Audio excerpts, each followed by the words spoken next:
പഞ്ചായത്തിൽ വിശിഷ്യ മധ്യ തിരുവിതാംകൂറിൽ മുന്നണി ബന്ധങ്ങളെയും പ്രാദേശിക ശക്തി സന്തുലിതാവസ്ഥയെയും പരീക്ഷിക്കുന്ന ഗുരുതരമായ ഒരു പ്രതിസന്ധിയിലേക്കാണ് കോട്ടയം ജില്ലാ പഞ്ചായത്ത് സീറ്റ് വിഭജനം എത്തി നിൽക്കുന്നത്. യുഡിഎഫിന്റെ ജില്ലാതലത്തിലെ നിലനിൽപ്പിനെ തന്നെ ചോദ്യം ചെയ്യുന്ന ഈ തർക്കത്തിന് കാരണമായിരിക്കുന്നത് കേരള കോൺഗ്രസിന്റെ അനാവശ്യമായ പിടിവാശിയും അതിന് മറുപടി എന്നോണം മുസ്ലിം ലീഗ് ഉയർത്തുന്ന ന്യായമായ ചോദ്യങ്ങളുമാണ്. യുഡിഎഫ് നേതൃത്വം ഒരു ഇരട്ടക്കുഴൽ പ്രതിസന്ധിയാണ് ഈ വിഷയത്തിൽ നേരിടുന്നത്. പ്രതിസന്ധിക്ക് പ്രധാന കാരണം കേരള കോൺഗ്രസ് ജോസഫ് വിഭാഗം മുന്നോട്ട് വെച്ചിട്ടുള്ള ആവശ്യമാണ്.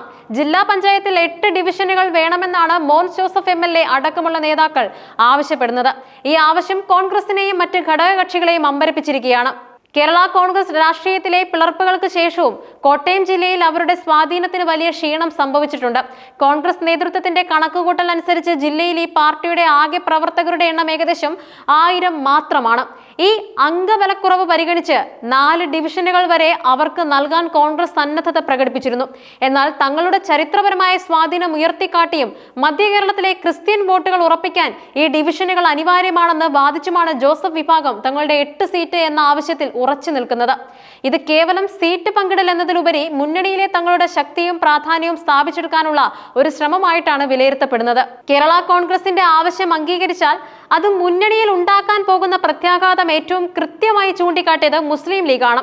അംഗബലത്തെയും സ്വാധീനത്തെയും അടിസ്ഥാനമാക്കിയുള്ള പ്രവർത്തന ശേഷിയുടെ രാഷ്ട്രീയം ലീഗ് ശക്തമായി ഉയർത്തിക്കാട്ടുന്നുണ്ട്. കോട്ടയം ജില്ലയിൽ മുസ്ലിം ലീഗിന്റെ അംഗസംഖ്യ ഏകദേശം 25,000 ആണ്. അതായത് കേരള കോൺഗ്രസിനേക്കാൾ 25 ഇരട്ടിയോളം അധികം പ്രവർത്തകരുള്ള പാർട്ടി. തങ്ങൾക്ക് ജില്ലാ പഞ്ചായത്തിൽ ഒരു സീറ്റ് പോലും അനുവദിക്കാത്തതിനെതിരെ ലീഗ് ഉയർത്തുന്ന ചോദ്യം അതീവ പ്രസക്തമാണ്. 1000 പേർ പോലും ഇല്ലാത്ത ഒരു പാർട്ടിക്ക് 8 ഡിവിഷനുകൾ നൽകുമ്പോൾ 25,000 പേരുള്ള മുന്നണിയിൽ നിർണായക സ്വാധീനമുള്ള ലീഗിന് ഒരു സീറ്റിന് പോലും അർഹതയില്ലേ? ഈ ചോദ്യം യുഡിഎഫിന്റെ അടിസ്ഥാന തത്വങ്ങളെ തന്നെയാണ് വെല്ലുവിളിക്കുന്നത്. അംഗബലം, പ്രകടനം, മുന്നണിക്ക് വേണ്ടി ചെയ്യുന്ന പ്രവർത്തനം എന്നിവയെല്ലാം പരിഗണിക്കേണ്ട ഒരു വേളയിൽ കേവലം പ്രാദേശിക സമുദായ സമവാക്യങ്ങൾ മാത്രം പരിഗണിച്ച് ദുർബലമായ ഒരു പാർട്ടിയുടെ അമിത ആവശ്യം അംഗീകരിക്കുന്നത് മുന്നണിക്ക് ദോഷകരമാകുമെന്ന് ലീഗ് വാദിക്കുന്നുണ്ട്. മുസ്ലിം ലീഗിന്റെ ഈ നിലപാട് കോൺഗ്രസിനെ കടുത്ത സമ്മർദ്ദത്തിലാക്കിയിരിക്കുകയാണ്. കാരണം ലീഗിന്റെ ആവശ്യം ന്യായമാണ്. അവരുടെ ചോദ്യത്തിന് വ്യക്തമായ മറുപടി നൽകാൻ കോൺഗ്രസിന് സാധിക്കുന്നില്ല. കേരള കോൺഗ്രസിന്റെ ആവശ്യം മുസ്ലിം ലീഗിന്റെ പ്രതികരണത്തിനും ഇടയിൽപ്പെട്ട് യുഡിഎഫ് നേതൃത്വം വലിയ ധർമ്മസങ്കടത്തിലുമാണ്. ഏത് തീരുമാനമെടുത്താലും അത് മുന്നണിയുടെ ശക്തിക്ഷയത്തിന് കാരണമാകും. കേരള കോൺഗ്രസിന് വഴങ്ങുകയാണെങ്കിൽ ലീഗിന്റെ ന്യായമായ ആവശ്യത്തെ തള്ളി കേരള കോൺഗ്രസിന് 8 സീറ്റ് നൽകിയാൽ അത് ലീഗിനെ മുന്നണിയിൽ നിന്നും അകറ്റും. ലീഗിന്റെ പിന്തുണയില്ലാതെ യുഡിഎഫിന് കേരളത്തിൽ പലയിടത്തും, പ്രത്യേകിച്ചും മലബാർ മേഖലയിൽ മുന്നോട്ട് പോകാൻ കഴിയില്ല.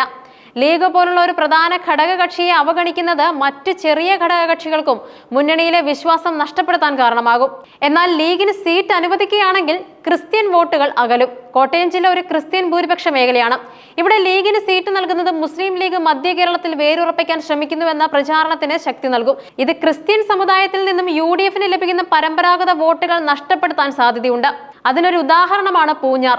നിയമസഭാ തെരഞ്ഞെടുപ്പിൽ പൂഞ്ഞാർ പോലുള്ള ക്രിസ്ത്യൻ ഭൂരിപക്ഷ മണ്ഡലങ്ങൾ ലീഗ് ആവശ്യപ്പെട്ടേക്കാം എന്ന പ്രചരണം ഇതിനകം തന്നെ ശക്തമാണ്. ജില്ലാ പഞ്ചായത്തിലെ ലീഗിന്റെ സാന്നിധ്യം ഈ ഭീതിക്ക് ആക്കം കൂട്ടുകയും അത് യുഡിഎഫിന്റെ അടിത്തറയെ തകർക്കുകയും ചെയ്യും. ഈ സാഹചര്യത്തിൽ യുഡിഎഫ് നേതൃത്വം എടുക്കുന്ന ഓരോ നീക്കവും അതീവ സൂക്ഷ്മതയോടെയുള്ളതായിരിക്കണം. ഒരു പാർട്ടിയെ തൃപ്തിപ്പെടുത്തുമ്പോൾ മറ്റൊരു പാർട്ടിയെ പരിഗണിക്കാതിരിക്കാൻ ശ്രദ്ധിക്കേണ്ടതുണ്ട്. ഈ തർക്കം ജില്ലാ പഞ്ചായത്ത് തെരഞ്ഞെടുപ്പിൽ മാത്രം ഒതുങ്ങി നിൽക്കുന്ന ഒന്നല്ല. ഇതിന് ദൂരവ്യാപകമായ പ്രത്യാഘാതങ്ങൾ ഉണ്ടാകും. ക്രിസ്ത്യൻ ഭൂരിപക്ഷ മേഖലകളിലെ യുഡിഎഫിന്റെ വോട്ട് ബാങ്കിൽ വിള്ളലുണ്ടാകാനുള്ള സാധ്യത വളരെ വലുതാണ്. ഇത് പ്രാദേശിക തെരഞ്ഞെടുപ്പുകളിലും നിയമസഭാ തെരഞ്ഞെടുപ്പുകളിലും യുഡിഎഫിന് വലിയ തിരിച്ചടിയാകും.